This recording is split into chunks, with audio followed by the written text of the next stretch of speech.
in, so just give it a Okay. couple of minutes. We've got to pretty much every first year induction and every postgraduate one. We got a couple of second and third year inductions, but they're about our percentage of the cohort that we're reaching is first year and postgraduate, completely dead in second year where we didn't get any and a little bit in third year. So it's exactly the same as that. I think they're into NBC 1 to so and here that's a good manner. So it's the first years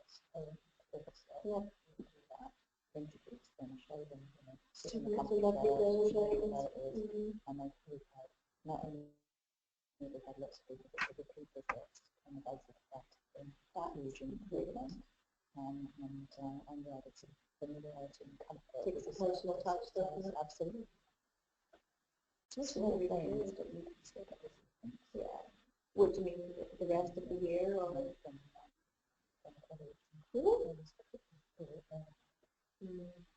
we should try doing what we did and try to make them do some teaching for them. That sweetened them up very quickly. Yes, but yeah, different group together. My old team come on board, but the others. Of course, yeah.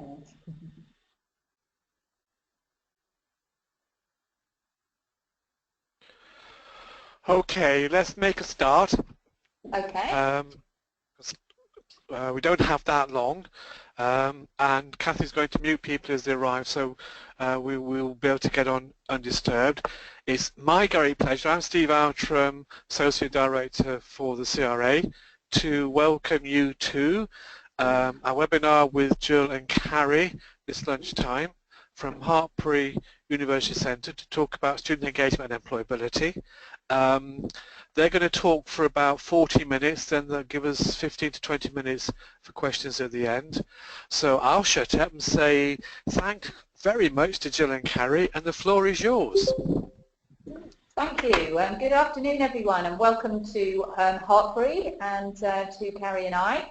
There's a few people on the list that I have met before and familiar names, so hi to you all, and also welcome to those of you that I don't know. Carrie and I have been working on rather a large project here at Hartpury for some time now, and I know those of you that I'm familiar with have heard some of this.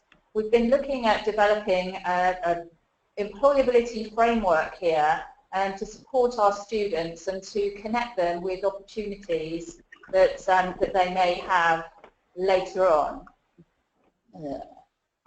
Trying to work the technology here and to move on to my next slide. Moving. Yay! So I thought I'd introduce you a little bit to our campus. We are a rural campus, and we're a specialist facility that looks after the animal and land sciences, sport, and equine. So a niche provider. And we're in a transition period at the moment where we are moving towards taught degree awarding powers. We've been working for the last 10 years or so with the University of the West of England. We are at the moment an associate faculty of the University of the West of England, but we are well on our way towards the TDAP journey. We've had the QAA in with us for a year now, and what we hope, with some fingers crossed, that will be coming to an end shortly.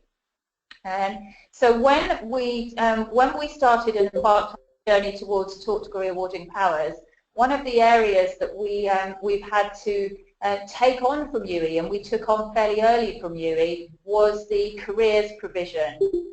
Fell under my remit, and along with that, we were looking at how we could sort of build on this idea of employability and the whole idea of employability.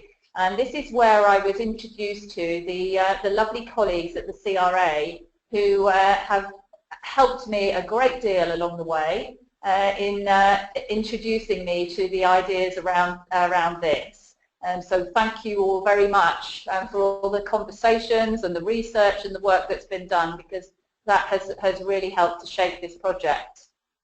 So what we ended up with this idea of the Hartpury advantage, and we really do believe that the students at Hartpury have an advantage in that we have an ethos where employability is very much embedded within our offer. Our philosophy here is that the students get taught by and exposed to the industry as they go about their studies with us. We are, we are a commercial establishment as well. We have working farms. We have elite sport academies. We have, we have equine provision and equine right at the top of the sport that is going on here as students study with us. And our staff, not only are they academic experts, but they're also very much practitioners in their field. So, this is something that the students are exposed to as they study here with us. Some kind of a way of looking it up. There's one person who's not coming back to me. I've got some noise going on in the background, and I'm just wondering if that's not a muted person. Escapee. So we were looking to consider how do we connect our students with all of these experiences that they get both with us here at Hartpury in the curriculum, additional to the curriculum, in their placements and their opportunities outside of that. Because what seemed very clear to me as I was out on my travels was, and talking to industry as well, is that while students have these opportunities, they're not very connected with them, and they don't really understand the value of all these things.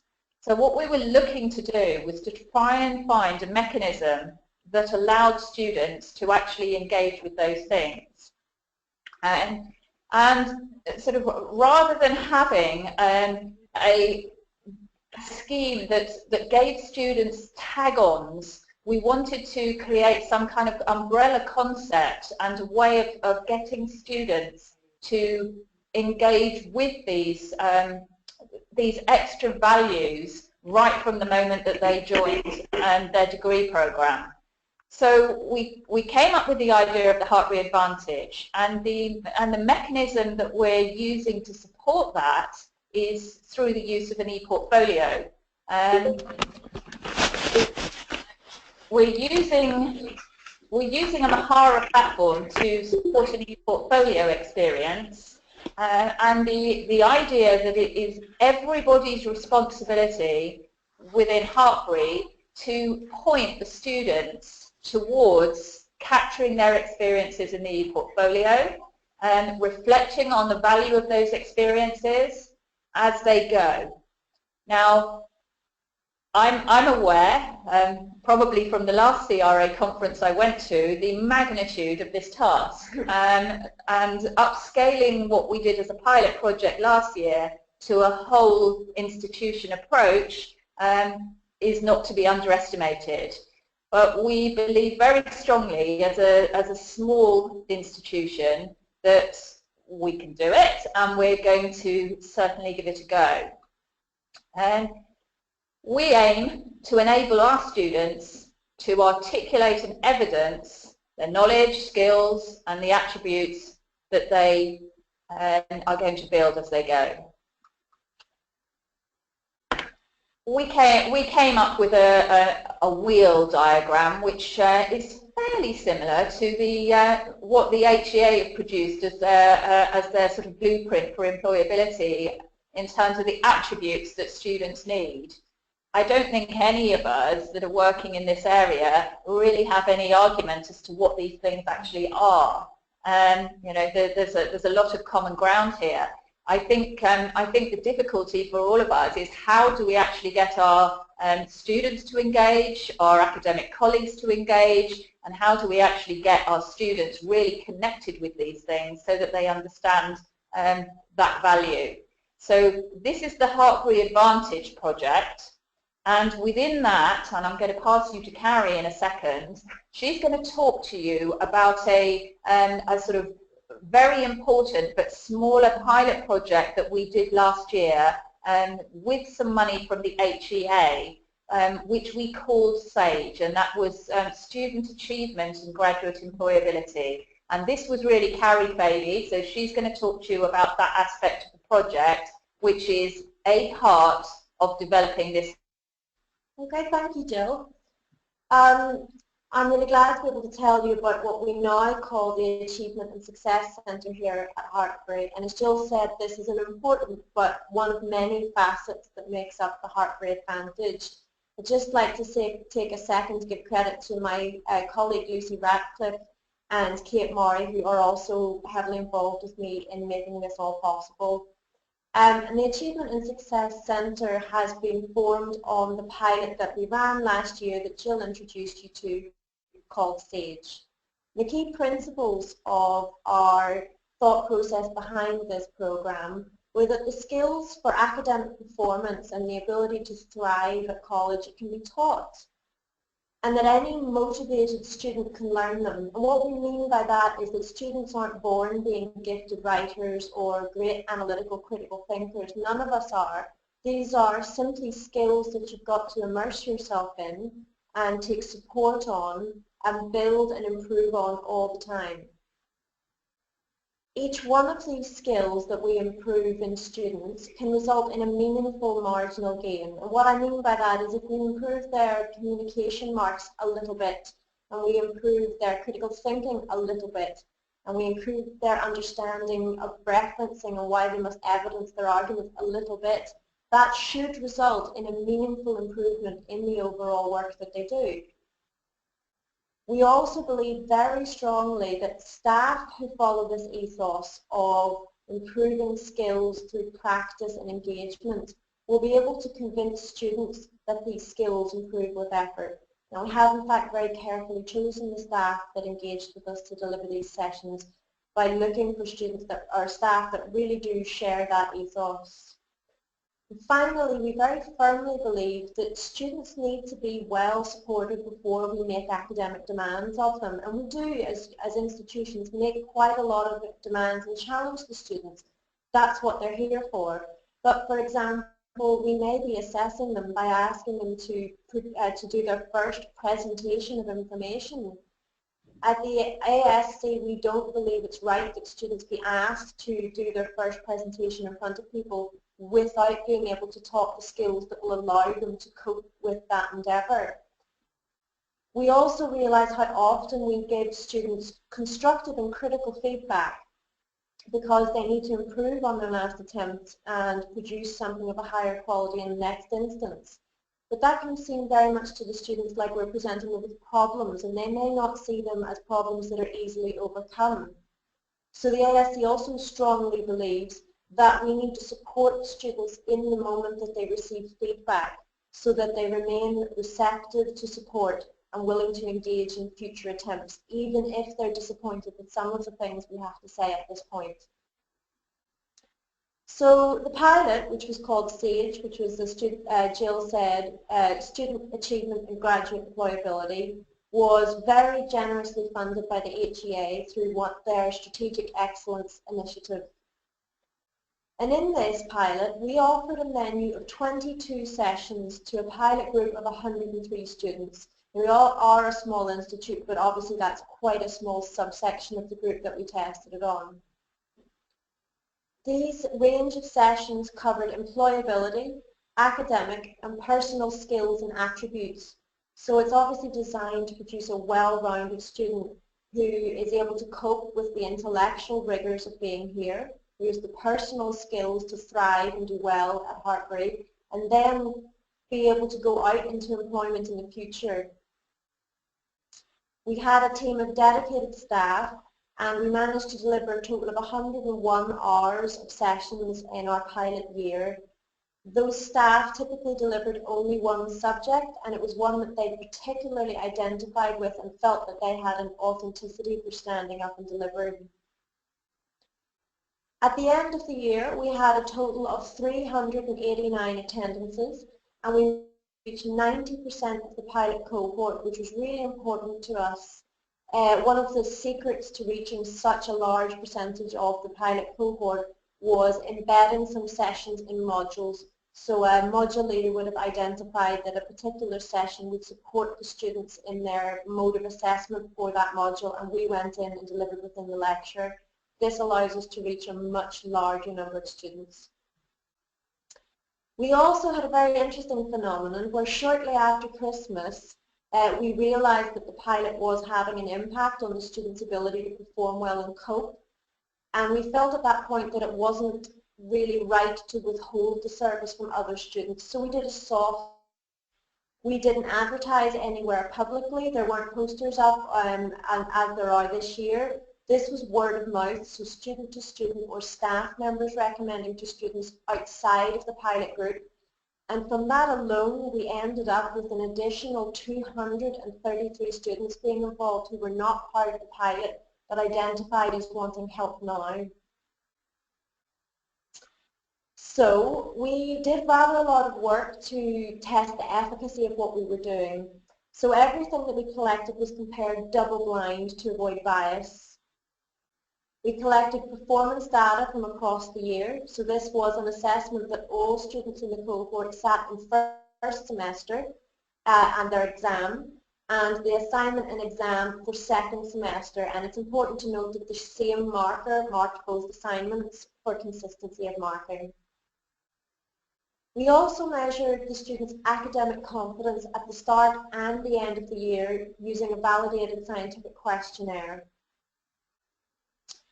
We meticulously monitored attendance at sessions throughout the year, and we also took a measurement of desirable employability-related traits via questionnaire. So, the impact of the pilot and all of the analysis that we did. I'd like to just share some key findings with you now.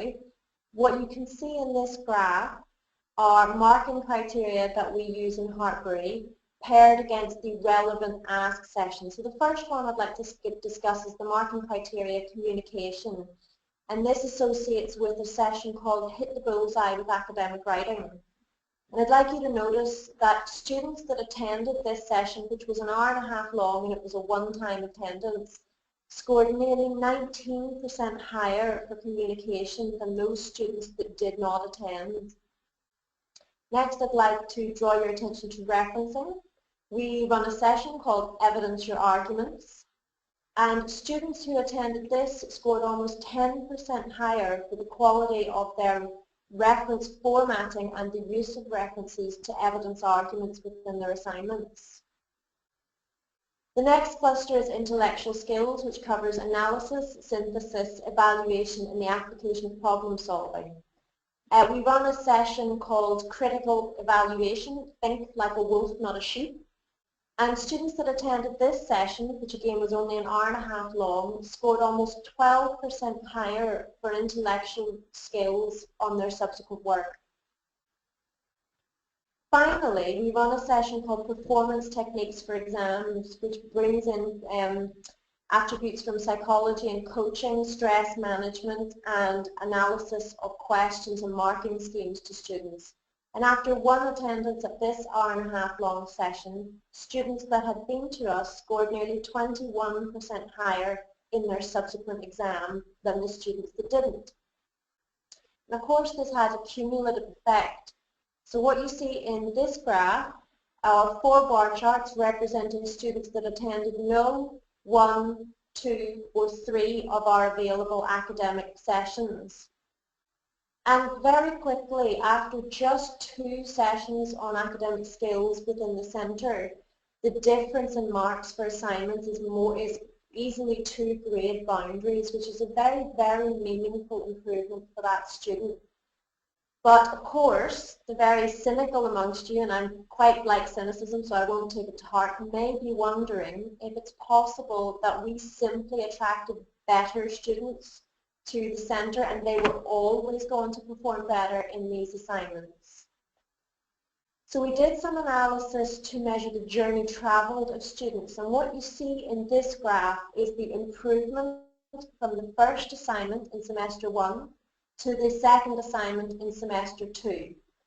And slightly depressingly, the marks for communication actually dropped across the year in those students who are not attending our additional support.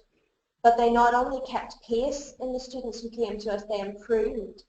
And this resulted in a 10.7% difference in improvement between students. In terms of referencing, the students seem to hold fairly steady across the year. Their referencing is about the same quality, unless they come to us, in which case their improvement is 5.78% greater than if they hadn't come. And finally, their intellectual skills behaves very similarly. The control group makes no improvement in intellectual skills across the year, whereas the students that came to us and engaged with that particular session improved 6.2% more than the control group. So we can see that it is definitely impacting on the students' abilities to keep pace with the increasing demands and in fact potentially exceed them. And how does this affect the overall mark for the assignments? So again, a picture that we weren't necessarily expecting. Students that didn't engage in any of the sessions we offered lost marks across the academic year, which was a considerable surprise to us. And again, with just 2 attendances at the centre, not only did they keep pace with increasing demands, they improved across the year. And this resulted in nearly a 13% difference in improvement of assignment marks across the year, which really is very meaningful for the students. Another facet that we explored that we were very interested in was academic confidence, as we said at the start. The first finding that was very interesting was that it turned out the least confident students were the ones that engaged with us most readily. And it seems that although they may be quite anxious, they have a certain humility and a willingness to learn. Perhaps they lack confidence because they have a fairly accurate ability to reflect on what they do and don't know. The students who are very confident in their ability may be overestimating what it is that they're capable of achieving at this point, and it is potential that their ego is that little bit more fragile, so they won't engage in mechanisms that may highlight they have a lot to learn. But what was really wonderful for us was how this confidence changed over the year, because the students who attended 2 or more sessions gained about 7% on their confidence scales. The students that did not attend unfortunately lost about 9% on their confidence scores, and that obviously fits with the fact that they lost about 9% actually in their assignment marks, so I suspect the 2 things are not unconnected. And what's wonderful at this point is that the students that came to us have improved their academic confidence nearly 17% more than the students that did not engage with us. So the summary of our impact last year is that we set out in our proposal to the HEA to achieve a 5% improvement on each criteria that we tested. And as you can see, we exceeded on every single comparison, and in most comparisons we were actually statistically significant in the difference that we made. The SEEK criteria improved significantly, and the result was more than simply marginal gains. So if you remember at the start, I said we believed we would make small gains on each of the criteria we mark against, and that overall would result in potentially a 5% assignment improvement. In fact, we made really meaningful improvements to each criteria, and this had a very large impact on the overall mark. The least confident students engaged best and improved their marks most, and the more confident students did not engage and really lost confidence when their marks dropped. But interestingly, it doesn't seem to have prompted them to come and make contact with us and seek that extra support. So, what's the future for what is now the Achievement and Success Centre? We are building on everything we learned from the SAGE pilot, and I'd like to run you through quickly our digital strategies for this year, our performance to date, future analysis, and our mission. So we've done some work with Turnitin, which is also being rolled out across higher education at Hartpury this year. It was also piloted last year, interestingly. And we have embedded booking links to the ASC sessions within Turnitin buttons, so that as we deliver what could be perceived as negative feedback, we present an immediately available solution, because we want the students to see that any of these criticisms that we have of their work are not necessarily a problem, and that they do indeed have solutions. So here is an example of one of our buttons, and this is indicating to the student that they've written an overly long paragraph.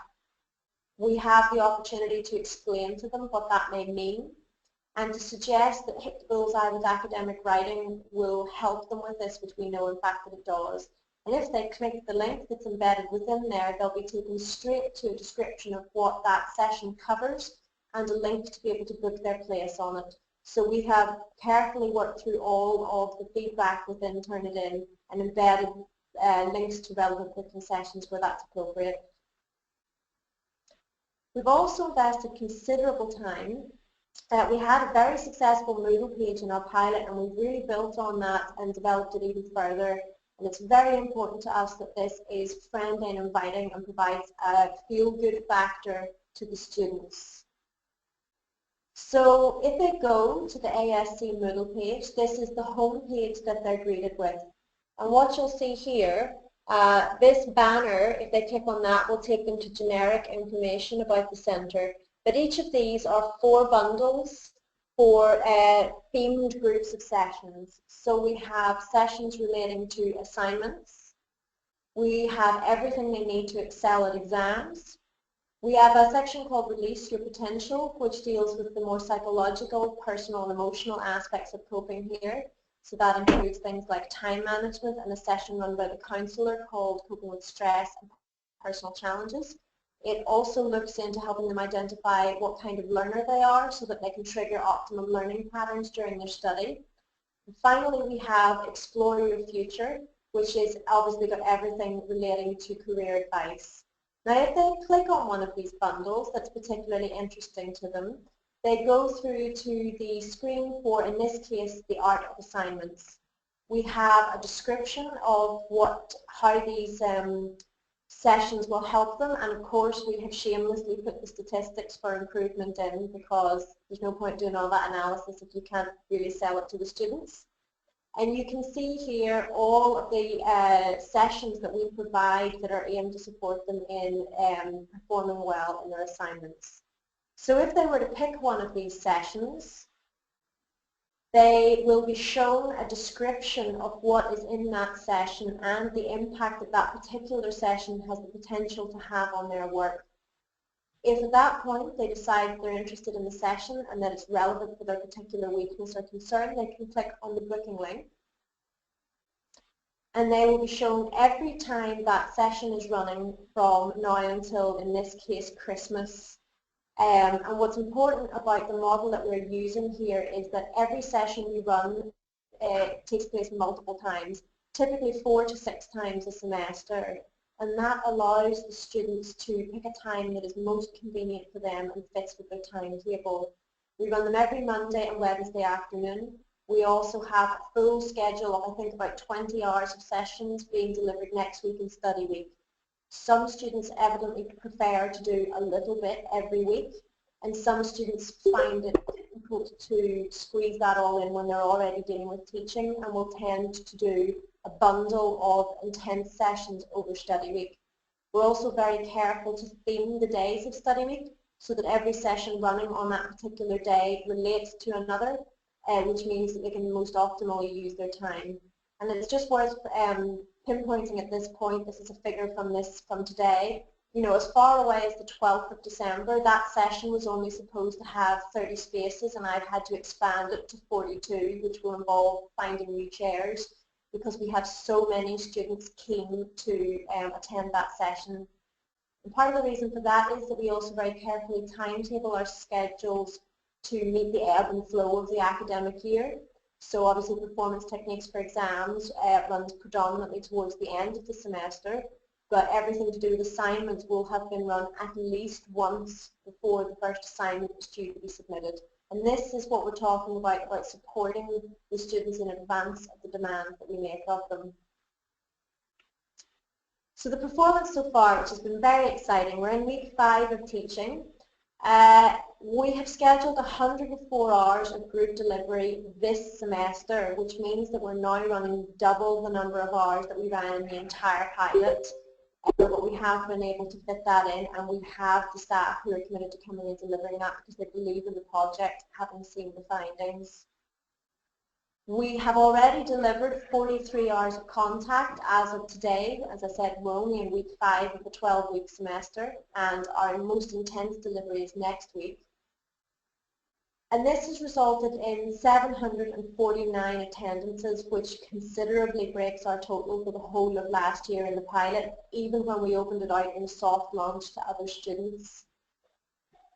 And we've analysed that we've reached approximately 360 students by the 5th week, which means we've not just had a chat with them, we've had 360 students come through at least one of our sessions, and that represents 25% of all the HE students that are eligible for the course. And another very pleasing thing that those statistics would indicate that the average student has come to us twice. So we are getting repeat businesses, which is great. And we have also noticed a number of very sweet students that have actually come back to the same session 2 or 3 times because they've said that there is so much in it that can help them. They really wanted to go through it a few more times to get the most out of it. A future analysis we're very excited about. We raised an awful lot of questions from our pilot, and we hope to be able to answer those in greater detail this year. So we're recording multiple factors to determine what affects a student's likelihood of coming to the centre and engaging with us and asking for help. But we're also interested in knowing whether there are factors that affect how well these sessions impact on performance. So obviously we will be analysing very simple data such as are they an animal and land, equine or sports student. We can go right detail of the exact program that they're on. But we have some also more advanced information that we're interested in. We've personality tested a subsection of our students to see if there are personality traits that mean that they are more likely to engage with us or more likely to benefit from the sessions. That will allow us to understand our cohort a little bit better, but also potentially to speak to students who don't fit the model that typically comes to us and ask what we could be doing. Also very interested in growth mindset, which we have measured already at the start of this year, and that relates to several important questions that we have. An overconfidence that results in them not engaging with us would be linked to having a fixed mindset, we theorise. It would also explain why, even when they lost marks, they didn't engage with us for support, because those students tend to believe that their attributes and abilities are fixed and they have what they have. And if you believe that you can't improve with effort and engagement, our centre will seem absolutely meaningless. However, students with a growth mindset believe that intelligence and ability is improved by engagement, learning and applying themselves to support mechanisms. We're also interested to see, because we operate with a theory of growth mindset, which is that any student can improve, whether we are going to be able to engender growth mindset in students who originally came to us with a more fixed one. We also ran a test, which I forgot to include in this slide, which measures how well the students know what they know. So it's an absolutely hideous questionnaire, which is, I think, impossible to get all the answers right, which really is the point. And what we're not interested in whether the students can get the questions right or not. We're interested in their final answer, which is their approximation of how well they've done. And it allows us to detect whether they over or underestimate what they know, or whether in fact they're very accurate.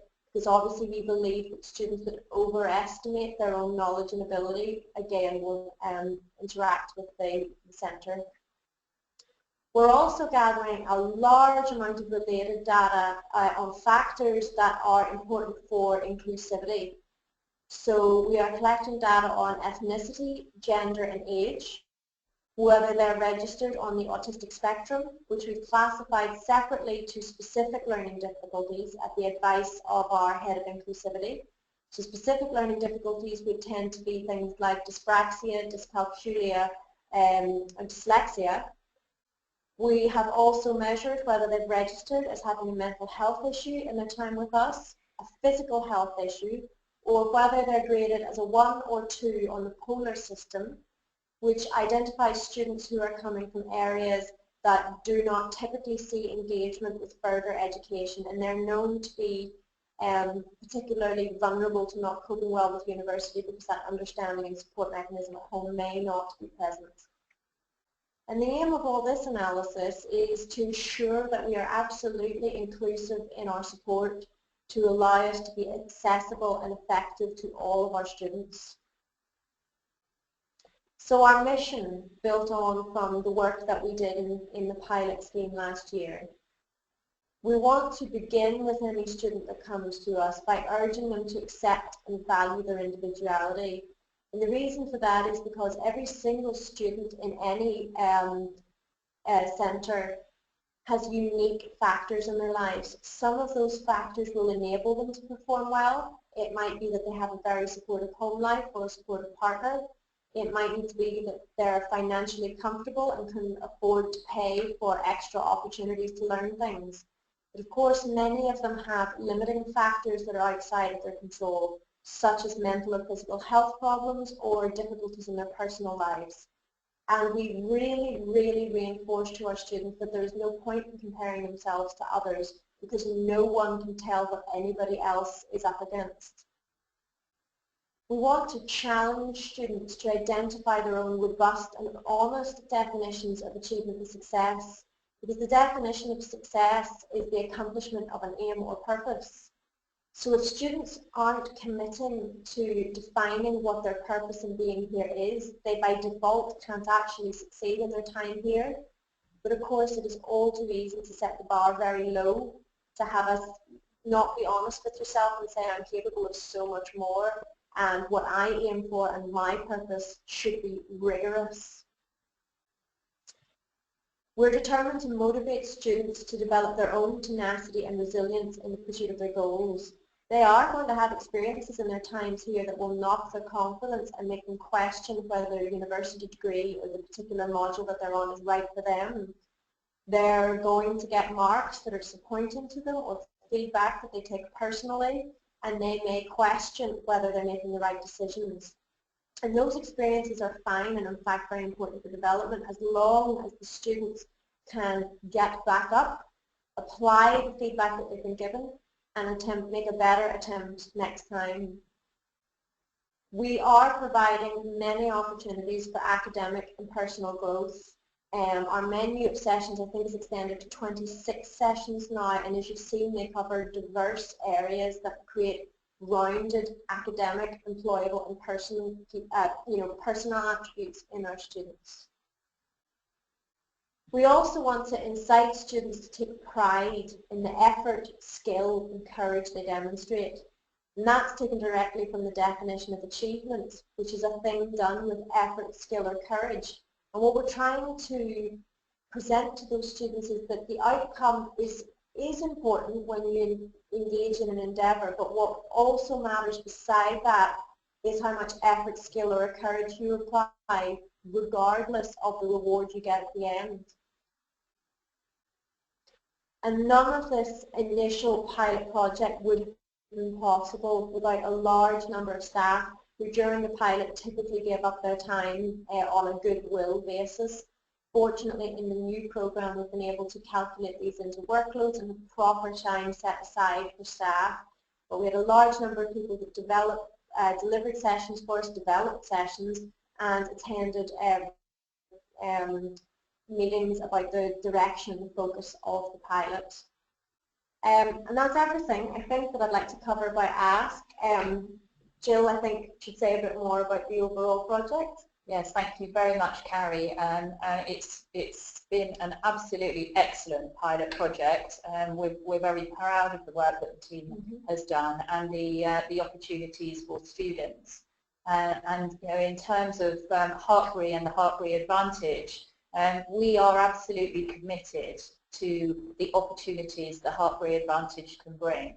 From the very top of this organisation, our executive committee, our governors, and all of the staff and our employer networks, we really believe on what this can actually offer our students.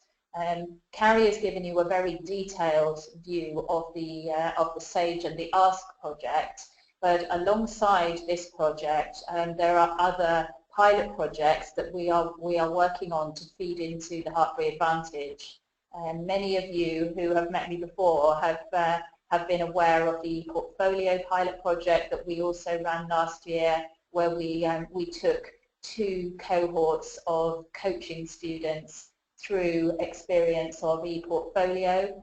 We learned an awful lot from that project, and it was the work that we did on that that has sort of enabled us to use ePortfolio as a platform to pull this together.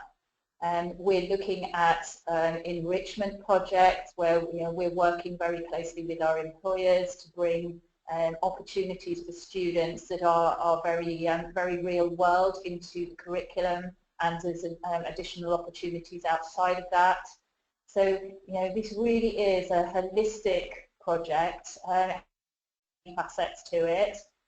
It's going to be a long time before I could say it's complete, if ever. I think we're always going to be learning and adding to it. But in terms of actually launching it, we've launched it to our students at the beginning of this semester. Our marketing literature now supports it as well, and every single one of our staff have been put through a training program on the Hartpury Advantage. We are supporting them with the ePortfolio system and the technology behind that. We're supporting our technical people with opportunity to learn more about that software package and how ePortfolio works, and our students as well are being supported with additional ask sessions on the use of Mahara and ePortfolio, and those are also going very well, and I hear from Carrie that they're being well attended. So an awfully long way to go still, huge learning curve, but I think we're all really quite excited about what's happening and the gains that our students are making. And I'm sure we'll hit more challenges along the way, and I'll be very happy to talk to you about those later down the line. But yes, we're very excited by it, and we're just continuing with all these projects, and I'm very pleased to give our students this possibility. Thank you so much for your time. We'd be delighted to take any questions. Thank you, Jill and Carrie. That's fab. Indeed. Any questions?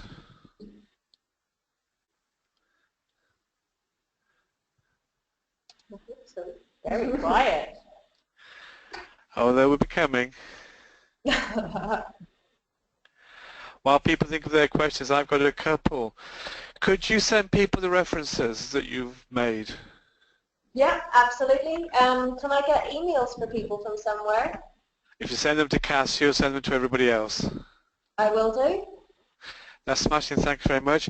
I was particularly interested in, you did personality testing. Which approach did you use for the personality testing with students? We're using a modified version of the Big 5 Factor questionnaire. I think it was validated more recently than the original Big 5, but it's designed to be a mini questionnaire with fewer questions, so that subjects are more likely to complete it, because the Big 5 is quite a hefty questionnaire to complete, so it's been validated as being as accurate as the full model. Thank you for that. We've got questions coming thick and fast now. So Jane has asked, he really likes the idea of adding a link to the skills sessions. That's a comment, not a question. But then from Paul, hi Paul, I like the way you have built this into workloads, but how do you actually get staff to buy into it? You show them how it ups the marks for their assignments and exams. and they very quickly buy into it. Okay, so you've got proof of concept. I think also by doing the pilot and actually picking off a group of staff that were already quite invested in the idea, I think that certainly helped. And you know, Carrie's subject area is in the animal and lands department, so Carrie was already part of that team where we actually set the pilot. So we managed to get their buy-in very quickly, and then where we brought in people from other departments very strategically with their you know, their real expertise and passion, that has helped to spread it. So we have been quite strategic about how we've done that, and it has really worked. I have to say, even better than we anticipated. Yes. Right. And also, we put the idea, the pilot across, you know, we have a conviction in what we're doing. It's easier to convince people when you have an authenticity about it yourself. But we're very fortunate. We have a huge number of staff who believe in the growth of students and that they should be supported with each specific skill. It really wasn't difficult to encourage the staff to help us out in the pilot, surprisingly. Thank you. Lorraine has asked. Sorry, Jill. I think one of the other areas that is quite interesting is the way that we're actually running sort of these parallel pilot projects, but with the idea of this umbrella that is pulling it all together. We've not ever lost sight of this umbrella idea of the advantage, but actually have sort of picked these projects of as component parts of it and pulling it together. I think has helped that because the big concept is a very big one, and it would have been quite difficult, as I found fairly early on, to grasp that all in one go. Yes. Keep it bite-sized. Yes. Thank you for that. Lorraine has asked, do you monitor and or assess the e-portfolio? At the moment, no. The idea behind it is that the e-portfolio actually belongs to the student, and the student will be encouraged to do that. Now, I fully understand the challenges that will bring, but the idea was that we had to create a system that we could resource, and actually having that assessed at all points. One could create challenges with the confidence of the students and allowing them to be as creative with it as they wanted to be, but also from a resourcing point of view, we would have found that very difficult to get staff buy-in to. So what we're actually moving forward with our sort of second e-portfolio research project this year is that we have a group of staff that are actually running with e-portfolio embedded within their curricula this year. So there will be aspects of that e-portfolio for their module that is assessed. We also have a group of students that are championing the portfolio and completely unashamedly borrowed the idea from Fiona Harvey at Southampton, who is now quite a good friend of mine, and her iChamps system. And we're also very heavily supporting the Learning Technology Department with that sort of development of e-portfolio as well. So a long answer to a short question. At the moment, no, it's not assessed, but what we're trying to do, again, is strategically in each year and each program, start to build part of the curriculum that has the e-portfolio as assessed at key points of it, which we hope is going to encourage students to adopt it on in a longitudinal way. And the jury will be out on that one, but that's what we're attempting to do. Thanks, Jill. Kath has asked, she said it would be very helpful to have the slides. I think the very clear link they've made between academic skills and employability skills is a lot of mileage, and I would like to use your evidence with my colleagues. Thanks. I can tell everybody that, of course, as ever, the session has been and is being recorded, and you'll all get a copy of the recording afterwards. Thank you. Thank you very much. and Paul said he likes it. And then Hazel has asked, do you have any links with the Learning Game projects? This seems directly relevant to the one led by Portsmouth. No, we don't. Does any of your aspect? No, but in my head, I've got making clear links with the idea of this and learning gain, and it's certainly something that I would like to develop. I think at the moment that's probably one more little project I can't quite manage, but it's in the back of my head that we need to do something about developing opportunities for learning gain alongside what we're measuring here. Indeed, indeed. Thanks, Jill. Paul has asked, thinking about scalability issues, how many staff are directly involved, and at what point do you think things will become a little limited in delivery support? Well, we obviously were very concerned about that because our pilot cohort was 103 students, and this year we have made it accessible to 1,500. We did very careful calculations based on the demand for the sessions in the pilot, the percentage of students that each session's reached, and what percentage of the full HE cohort, if we applied the same uptake, how that would affect numbers. We have expanded the teaching team a little. I think off the top of my head, I deliver most of the sessions along with Lucy Ratcliffe. Which means I repeat the same sessions a lot of times and have to keep my enthusiasm a bit like Mary Poppins. But we have about 8 or 9 staff altogether for 22 sessions. In fact, it might be 11 staff. And as of this year, as I said, we have rolled this out to the entire cohort. So for us, there are no scalability issues. If another institute was considering using our model and applying something similar, then they would need to do a little bit of thinking about how many students they would roll it out to at any one point. But then, of course, a bigger institute also has more staff to draw on. We have a relatively small staff group here. We have 1,500 university students at Hartpury. We're quite an unusual institution because we are a 50-50 further education and higher education institution, which is fairly unusual in the sector. But our university centre is run quite separately from our further education, so the staff only teach at university level in the university centre.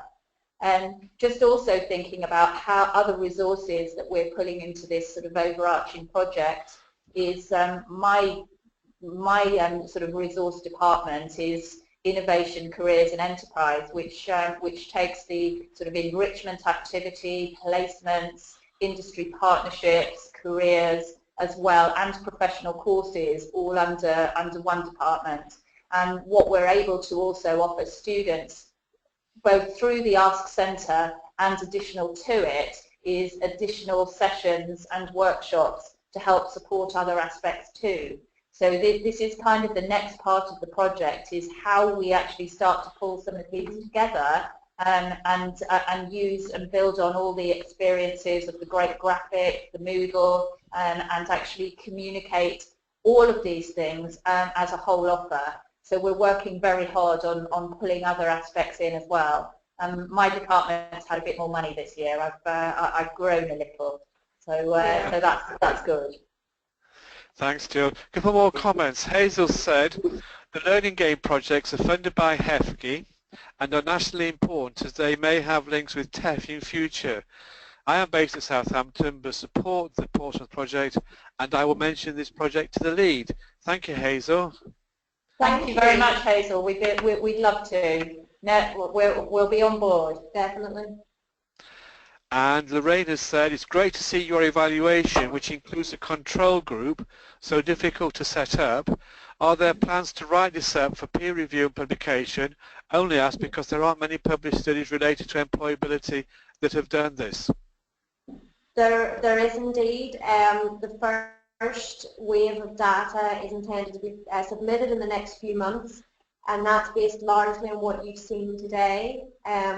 We also have applications for a second paper at the end of this academic year, which will do more complex analysis about the factors that affect the engagement with the project and the efficacy of the project. So we've got 2 planned publications at the moment. That's smashing. Thanks very much. And we will want to know, of course, when they're out so that we can send the message round. Thank you. I'll let you know. We will indeed. I'm sure I will keep the CRA involved and updated with how it's all going as well. Thank you, Jill. Paul said here about the research model, the method you're using. Academics will only be convinced about change if they see data to back it up, and it is a great marketing tool too. Smashing. Thanks, Paul. Any more questions? Oh, another comment from Hazel. I agree with Lorraine. You answered many of my questions with your exploration of the control group issues. This type of work could be essential for funding this important work. One thing it's worth noting on the control group is it wasn't randomly assigned, and we do have to acknowledge that's a limitation. But I think analysing the improvement students make, so a change within individuals, very effectively gets around that. Quickly, a couple of more comments. John saying he was late but thought it was very interesting, looking forward to recording. Joy, great to see this well-researched and high-impact project. Many thanks for this, and has the dash. And Catherine saying, excellent webinar. Thanks very much indeed. Thank you from me. Thank you. We look forward to seeing how it works out. Thank you very much, for joining us. It's really great to share our work with everybody. Thank you for the lovely comments and the interest. Not at all. Smashing. And nice to see you.